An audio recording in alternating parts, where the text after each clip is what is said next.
We're not doctors, but we're not blind. It's time we talk about this. Trump is not well.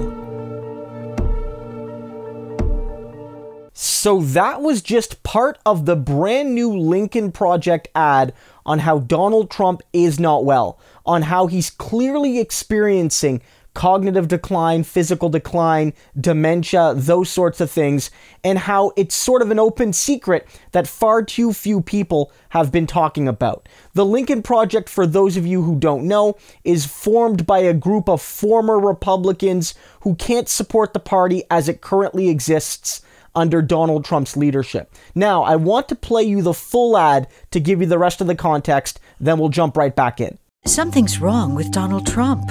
He's shaky, weak, trouble speaking, trouble walking. So why aren't we talking about this? And why isn't the press covering Trump's secretive midnight run to Walter Reed Medical Center?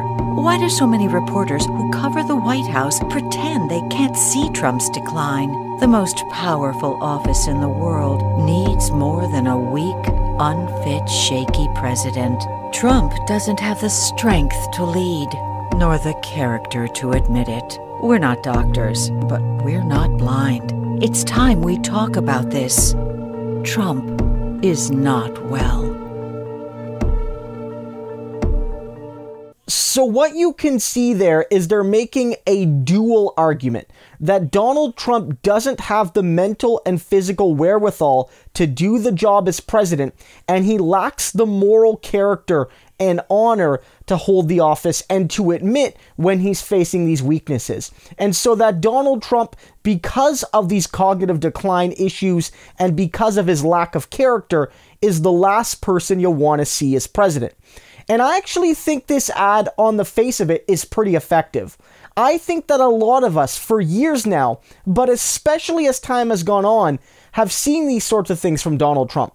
The slurred speech, the inability to hold a water glass with one hand some of the time, his inability to walk up and down stairs some of the time, some of these secretive medical interventions that we've heard about, if only in passing, but we don't get a lot of details on. The fact that even back in 2016, his medical records were deemed suspect by a lot of independent observers. People weren't exactly sure, of the quality and respectability and accuracy of his doctor examining him and of the reports we got. This has been something that's sort of been in the periphery of the discussion, but we've not really focused on. And I do think it's a fair topic. I really do. I think it's perfectly reasonable for people to say that Donald Trump, based on his character and based on his physical and mental capacity, maybe isn't fully up for the job he currently has, especially if he's expected to do it for another 4.5 years, provided he actually wins the next election. So I think this is 100% above board. I think that any reasonable person looking at Trump can see these flaws, can see a man that's weak from a physical, mental, and character perspective. And I don't think I would want him as my president any longer. But it should also be known that this attack isn't going to work as well as it normally would if the Democrats had somebody younger and more virile on their side. The Lincoln Project, again, staffed by Republicans, former Republicans, or people who are still Republicans but won't support Trump, have endorsed Joe Biden. They've affirmatively endorsed Biden for president. Biden is not Barack Obama circa 2008. Joe Biden is not somebody young like Pete Buttigieg or Kamala Harris or Cory Booker. He's not even somebody that's old but very, very sharp like Bernie Sanders.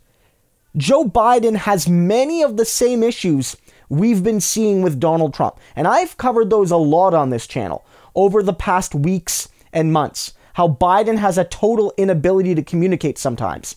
That he loses his space. That sometimes he'll have to be pulled off his camera by his wife, almost like a lost puppy dog. Joe Biden has many of these same concerns. And while his medical records did show that he has a good physical bill of health, he's healthy for a man in his mid-late 70s, those tests did not include any formal cognitive evaluations. And because where people are most concerned with Biden is on cognitive issues, that's concerning. So I guess my warning, as somebody who doesn't really support Trump or Biden, is that if you want to go at Trump on these issues, I don't think it's unfair or inaccurate. I think these are legitimate claims to make. But this is the exact sort of thing that you would classify as a double-edged sword, because the person you're backing can be attacked for many, maybe not all, but many of the same things. And you might not see the same physical weaknesses from Biden, but some of the clips we have of him speaking are just as bad, if not worse, than what we've heard from Donald Trump. So I think this is an attack that you're going to have to lean into very carefully if you're a Biden supporter. It's fair, but don't be surprised when this gets turned around right on you. And what's really going to matter to the public if this issue becomes important is who is worse. Which person has the most cognitive decline, the most physical decline, the most dementia? And you better hope that it's Donald Trump that the public sees as having these issues. My concern would be, and again, this is not necessarily my opinion, because again, I don't support either. If, I think Trump is worse than Biden, but I'm by no means a Biden fan. But my concern would be that Donald Trump is already president. And whether or not you think he deserves to be president, whether or not you think that he should be president, whether or not you think that he's one of the worst presidents ever, the fact is he's already president. And so for some people, they might think that regardless of what he does or looks like or sounds like or how he walks or drinks a glass of water, the man can be president because he's president. Joe Biden hasn't been president. He's been vice president, but he's never been president. And if it's a question of who can do the job, and both men are seen as unable to do it physically and mentally, you might see some folks default to the guy who's already doing it. And so I think that's a real concern. So again, I think this is an effective ad, but there are some pitfalls involved. I want to know what you guys think. Do you think this ad is effective? Do you think it's a mistake for people that support Biden to go after Trump on cognitive decline and dementia? Let me know in the comments. See you next time.